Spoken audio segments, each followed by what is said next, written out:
Jakarta, 30 Agustus 2025. Seorang prajurit TNI berdiri tegak di tengah kerumunan ribuan orang yang marah. Mata tajamnya menatap ke depan, tapi hatinya bergetar. Di satu sisi, rakyat yang ia cintai sedang menangis karena keputusan DPR yang tidak adil. Di sisi lain, rekan-rekan polisi bersiap dengan senjata gas air mata. Prajurit bernama Rizky ini tidak tahu bahwa dalam beberapa menit ke depan, ia akan menghadapi pilihan yang akan mengubah hidupnya selamanya. Tapi apa yang terjadi selanjutnya akan membuat seluruh Indonesia terdiam. Pagi itu, Jakarta bangun dengan suara teriakan. Ribuan rakyat turun ke jalan karena DPR telah mengesahkan undang-undang yang merugikan rakyat kecil. Pajak naik, di satu sisi tunjangan DPR juga ikut naik, padahal banyak orang yang lebih membutuhkan. Rakyat merasa tidak didengar. Mereka datang dengan harapan, tapi juga dengan kemarahan yang membakar. Di markas, Sersan Rizky sedang bersiap. Umurnya baru 28 tahun, tapi sudah 8 tahun mengabdi. Ia lahir dari keluarga petani yang miskin. Rizky tahu betul bagaimana rasanya hidup susah. Hari ini atasannya berkata, "Rizky, tugas kamu bukan melawan rakyat, tugas kamu melindungi mereka." Tapi apakah tugasnya akan semudah yang dibayangkan? Persiapan di lapangan pukul 9.00 waktu Indonesia Barat, Rizky tiba di lokasi demo. Pemandangan yang ia lihat membuat dadanya sesak.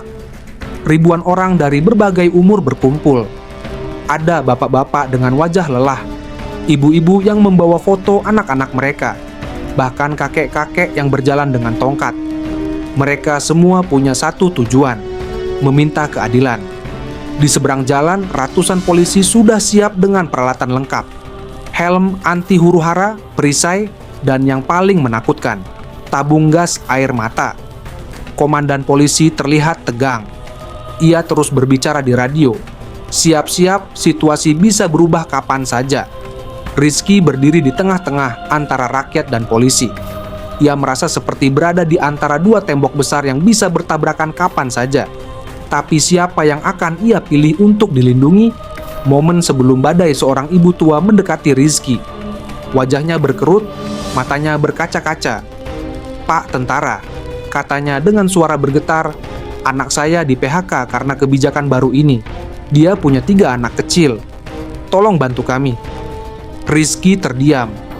Ia ingat ibunya sendiri yang dulu sering menangis karena tidak punya uang untuk membeli beras. Dari arah polisi, seorang komandan berteriak, "Masa harus bubar sekarang? Kalau tidak, kami akan bertindak." Suara itu keras dan mengancam. Rakyat semakin gelisah. Beberapa orang mulai berteriak balik. Situasi memanas dengan cepat. Rizky melihat ke kiri dan ke kanan. Rakyat yang putus asa, polisi yang siap menyerang. Di tengah-tengah, hanya ada dirinya. Seorang prajurit muda kini harus memilih. Tapi pilihan mana yang benar? Dan apa yang akan terjadi jika ia salah memilih? Pukul 10.30, seorang pemuda dengan kaos lusuh berteriak keras, "DPR tidak peduli sama rakyat." Teriakan itu disambut ribuan suara lainnya. Massa mulai bergerak maju. Polisi mengangkat perisai mereka. Komandan polisi mengangkat tangan, memberikan isyarat bersiap. Rizky berlari ke depan massa. "Tunggu!" teriaknya. "Mari kita bicara dengan baik. Kekerasan tidak akan menyelesaikan masalah." Beberapa orang berhenti, tapi yang lainnya terus maju. Kemarahan sudah seperti api yang sulit dipadamkan. Dari belakang, Rizky mendengar suara perintah polisi. Persiapan gas air mata. Hatinya berdegup kencang. Ia tahu bahwa dalam hitungan detik, semuanya akan berubah menjadi kekacauan. Tapi apakah ia bisa menghentikan yang tak terelakkan? Rizky berdiri di wilayah kosong antara massa dan polisi. Angin bertiup kencang, membawa debu dan ketegangan. Ia merasakan tatapan dari kedua belah pihak. Rakyat mengharapkan perlindungan. Polisi mengharapkan kerjasama. Seorang bapak berumur 50 tahun mendekati Rizky. "Pak tentara, kami bukan penjahat. Kami hanya ingin semuanya hidup layak."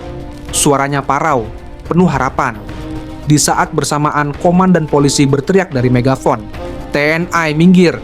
Kami akan bertindak." Rizky menutup mata sejenak.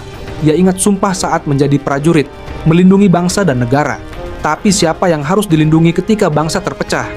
Keputusan yang ia buat sekarang akan menentukan segalanya. Dan waktu terus berdetak. Pukul 11 tepat, komandan polisi memberikan isyarat terakhir. Gas air mata bersiap. Tabung-tabung gas terangkat. Rizky melihat ibu-ibu dan anak-anak di kerumunan massa. Mereka tidak tahu apa yang akan terjadi. Mata mereka penuh kepercayaan pada prajurit muda itu. Rizky mengambil keputusan. Ia berlari ke arah komandan polisi. "Pak, tunggu sebentar. Beri saya waktu 5 menit untuk membujuk mereka." Komandan polisi menggeleng. "Tidak ada waktu lagi, Sersan. Situasi sudah di luar kontrol." Detik-detik terasa seperti jam. Rizky kembali ke tengah-tengah menghadap massa. "Teman-teman, saya mengerti kalian marah. Saya juga anak rakyat. Tapi mari kita mundur dulu. Jangan sampai ada yang terluka." Beberapa orang mulai goyah, tapi mayoritas tetap berdiri teguh. Tiba-tiba suara ledakan kecil terdengar. Gas air mata pertama ditembakkan. Awan putih tebal mulai menyebar. Dan Rizky masih berdiri di tengah-tengah, tidak tahu bahwa nasibnya akan berubah total dalam beberapa detik ke depan. Gas air mata pertama meledak tepat di samping Rizky. Asap putih tebal langsung membakar matanya. Ia tidak sempat berlari karena terlalu fokus melindungi massa. Nafasnya tersengal, mata berair, dan tenggorokan seperti terbakar. Tapi ia tidak bergerak.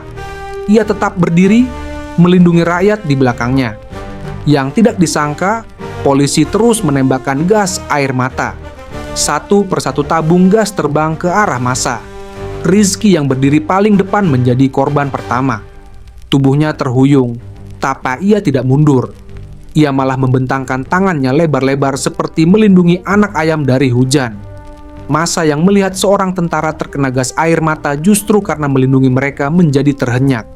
Seorang ibu berteriak, "Pak, tentara keracunan gas!" Beberapa pemuda berlari menghampiri Rizky yang tersungkur. Situasi berubah total. Yang tadinya berhadapan sekarang bersatu melawan satu musuh yang sama. Pemuda-pemuda yang tadinya marah pada pemerintah sekarang marah pada polisi yang menyakiti prajurit TNI. "Kenapa kalian serang Pak Tentara? Dia kan melindungi kami," teriak salah satu dari mereka. Massa mulai bergerak maju, tapi kali ini bukan untuk demo, melainkan untuk melindungi Rizky. Rizky yang matanya masih perih berusaha berdiri. Suaranya serak tapi tetap tegas. Jangan balas kekerasan dengan kekerasan." Ia menghadap ke arah polisi dengan mata merah dan berair. "Pak Komandan, hentikan. Mereka bukan musuh." Komandan polisi yang melihat prajurit TNI terkena gas air mata mulai ragu. Ia tidak pernah membayangkan situasi seperti ini.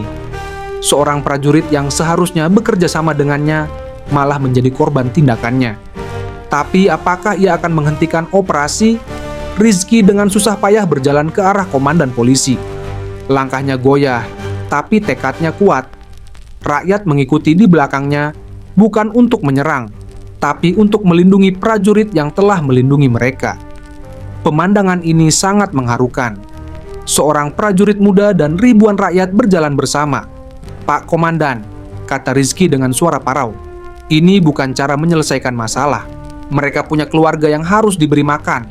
Mereka punya anak yang menunggu di rumah. Kita semua sama-sama Indonesia." Air mata bercampur dengan sisa-sisa gas air mata di wajahnya. Komandan polisi terdiam. Ia melihat wajah Rizky yang penuh luka tapi tetap tegar. Ia melihat massa yang tadinya agresif, sekarang berdiri tenang di belakang prajurit muda itu. Sesuatu di hatinya bergerak. Keputusan apa yang akan ia ambil? Dan bagaimana ini akan mengubah jalannya demonstrasi? Komandan polisi menurunkan megafonnya. Ia melepas helm dan berjalan mendekati Rizky. Wajahnya terlihat lelah dan penuh penyesalan. "Sersan, saya minta maaf. Saya tidak bermaksud menyakiti Anda." Suaranya bergetar. "Saya juga punya anak di rumah. Saya mengerti perasaan mereka." Ribuan pasang mata menyaksikan pemandangan langka itu. Seorang komandan polisi meminta maaf pada prajurit TNI di depan massa yang demo. Rizky mengulurkan tangannya. "Pak, kita semua sama. Kita sama-sama abdi negara. Kita sama-sama cinta Indonesia." Jabatan tangan itu dilihat oleh ratusan orang. Suara "Hidup TNI" terus menggelegar. lebih keras dari teriakan marah sebelumnya. Air mata mulai berjatuhan, bukan karena gas air mata, tapi karena haru. Siapa yang menyangka bahwa seorang prajurit muda bisa mengubah segalanya? Yang terjadi selanjutnya sungguh luar biasa. Massa yang tadinya penuh amarah berubah menjadi sedikit tertib. Mereka duduk di jalan sambil berorasi. Anak-anak muda yang tadinya berteriak, sekarang membantu membersihkan sampah di sekitar lokasi. Polisi mulai menurunkan senjata. Beberapa dari anggota TNI bahkan ikut duduk bersama massa. Komandan TNI mencoba berbicara di megafon dengan nada mengajak. Teman-teman, saya dengar keluhan kalian. Mari kita sampaikan dengan cara yang baik. Rizky berdiri di tengah-tengah, masih dengan mata merah dan wajah penuh debu. Tapi senyumnya memancar. Ia berhasil melakukan hal yang tidak pernah ia bayangkan, menyatukan dua pihak yang bertentangan. Namun, apakah transformasi ini akan bertahan lama? Berita tentang prajurit TNI yang melindungi massa demo langsung menyebar ke seluruh Indonesia. Media sosial penuh dengan video Rizky yang melindungi rakyat sampai terkena gas air mata. Rizky tidak pernah menyangka bahwa tindakannya akan berdampak sebesar itu.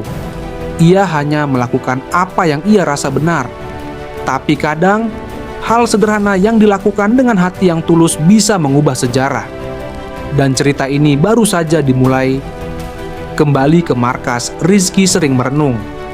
Ia ingat kata-kata atasannya. Tugas kamu melindungi rakyat. Kala itu ia bingung siapa yang harus dilindungi. Sekarang ia tahu, yang harus dilindungi adalah kemanusiaan itu sendiri. Baik itu rakyat yang demo maupun polisi yang bertugas.